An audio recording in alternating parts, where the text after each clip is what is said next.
ఎలా ఉన్నారు? సండే వచ్చేసిందండి. టిఫిన్ చేశారా? మీ ఇంట్లో లంచ్ ఏంటి ఈరోజు? నేనైతే ఈరోజు మీ ముందుకి మంచి రెసిపీ తోటి వచ్చానండి. లాస్ట్ వీక్ చెప్పాను కదా, లాస్ట్ వీక్ కంద పచ్చడి కూర చేశాను. ఈ వీక్ అదేనండి, మీరు అడిగిన ముక్కల పులుసు చేయబోతున్నాను.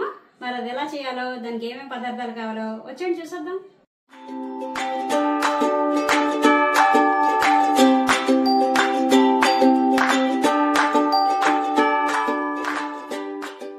ముక్కల పులుసుకి చిలకడ దుంప, నేను ఒక పెద్ద సైజు చిలకడ దుంప తీసుకున్నాను.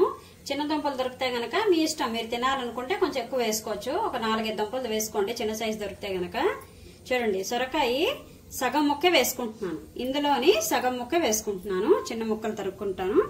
అలాగే ములక్కాళ్ళు ఒక 10 ములక్కాళ్ళు తీసుకున్నాను. ఒక 4 పచ్చిమిరపకాయలు తీసుకున్నాను. వీటిని ఇప్పుడు మనం ముక్కలు చేసేసుకుందాం. పెద్ద నిమ్మకాయ సైజ్ అంత చింతపండు నేను నానబెట్టుకున్నాను. దీనికి ఇప్పుడు గుజ్జు తీద్దాం. రుచికి సరిపడా పులుసు వేసుకోండి, ఎక్కువ పులుపైనా బాగోదు. ఇందాక నేను చూపించాను కదా పచ్చిమిరపకాయలు, ఇలా చీలికల్లా కోసేసుకున్నాను. ఒక 4 పచ్చిమిరపకాయలు ఇలా చీలికల్లా కోసి వేసేసుకోండి. 1/2 టేబుల్ స్పూన్ పసుపు, ఈ మాత్రం బెల్లం, కొంచెం బెల్లం. ఈ సైజు ముక్కలు అయితే గనక ఒక 4-5 ముక్కలు వేసుకోండి, సరిపోతుంది. అలాగే రుచికి సరిపడా ఉప్పు. నాకైతే గట్టిలో అలవాటు, మీకు తెలుసు కదా. మీకు మెత్తనప్పు అలవాటు అయితే మీరు మెత్తనప్పు వేసుకోండి. ఇప్పుడు నేను 2 గ్లాసుల నీళ్లు పోసేసుకుంటున్నాను. ముక్కలు ములిగేటట్టు పోసుకోండి. పోసుకున్నాం కదండి. ఉప్పు, పసుపు, పచ్చిమిరపకాయలు, బెల్లం ఇవన్నీ కొంచెం శుభ్రం కలిసేలాగా ఇలా కలిపేసుకోండి. ఇప్పుడు మనం దీన్ని పొయ్యి మీద పెట్టేసుకొని స్టవ్ వెలిగించేసుకుందాం. మీడియం సైజులో మంట పెట్టుకొని ముక్కల్ని శుభ్రంగా ఉడకనిద్దాం. ఒక 1/2 గంట 20 నిమిషాల సేపు ఉడకనిద్దాం. ఉడికే లోపల వేరే పొయ్యి మీద బాండీ పెట్టేసుకొని ఆవాలు, మెంతులు వేయించుకుందాం. 2 చెంచాలు ఆవాలు వేసుకోండి. 1 చెంచా మెంతులు వేసుకోండి. ఒక 5-6 ఎండుమిరపకాయలు వేసేసుకోండి. ఒకే 1 చెంచా ఆయిల్, పొడి కదండి ఇది. ఇప్పుడు మనం ఇది దోరగా వేయించేసుకుందాం మాడకుండా.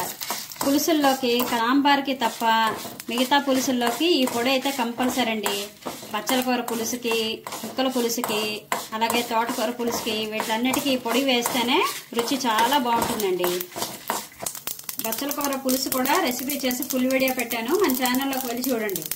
చూసారు కదండి, వేగిపోయి ఇప్పుడు మనం స్టవ్ ఆఫ్ చేసేసుకొని దీన్ని చల్లారి పెట్టేసుకుందాం.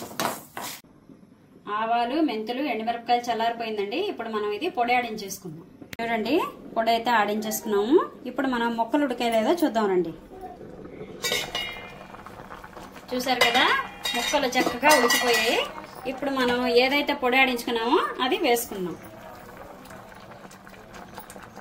ఈ పొడి మొత్తం వేసుకోకండి, కొంచెమే వేసుకోవాలి. చూసారు కదా, నేను 1 టేబుల్ స్పూన్ వరకు తీసుకున్నాను. మహా అయితే ఇంకొక అర టేబుల్ స్పూన్ వేసుకోండి.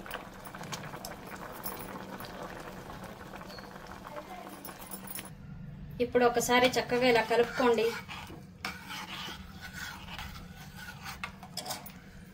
ఇప్పుడు మనం బియ్యం పిండి ఒక 2-3 చెంచాలు వేసుకోండి. 2-3 చెంచాలు బియ్య పిండి వేసుకున్నాం కదా, ఇది కొంచెం వాటర్ వేసి కలుపుకోండి.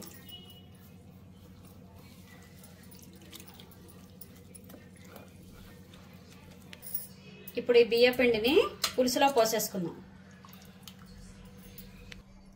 పోసుకున్నాం కదండి, కలుపుకోండి ఒకసారి. ఒక 2-3 ఉడుకులు రానిద్దాం. ఉడుకులు వచ్చే లోపల మనం పులుసుకి పోపు పెట్టుకుందాం. ఒక 2-3 చెంచాలు నూనె వేసుకోండి. మీరు కూడా ఒకసారి ట్రై చేసి చూడండి, చాలా బాగుంటుంది ముక్కల పులుసు. మన సబ్స్క్రైబర్లో కూడా ఒకరు అడిగారు. 1/2 టేబుల్ స్పూన్ ఆవాలు, ఎక్కువ వేసుకోవద్దు.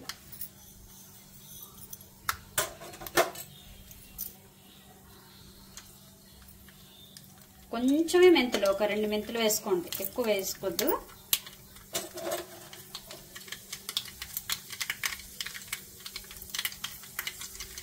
1 టేబుల్ స్పూన్ జీలకర్ర,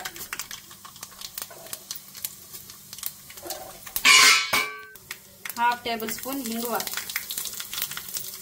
చాలా రుచిగా ఉంటుందండి ఇంగువ పోపు పెడితే.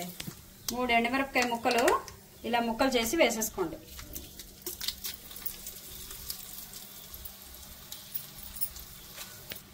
పోపు అయితే వేగిపోయిందండి, స్టవ్ ఆఫ్ చేసేసుకుంటున్నాను. ఇప్పుడు కరివేపాకు వేసేసుకోండి. పోపుని పులుసులో వేసేసుకున్నాం.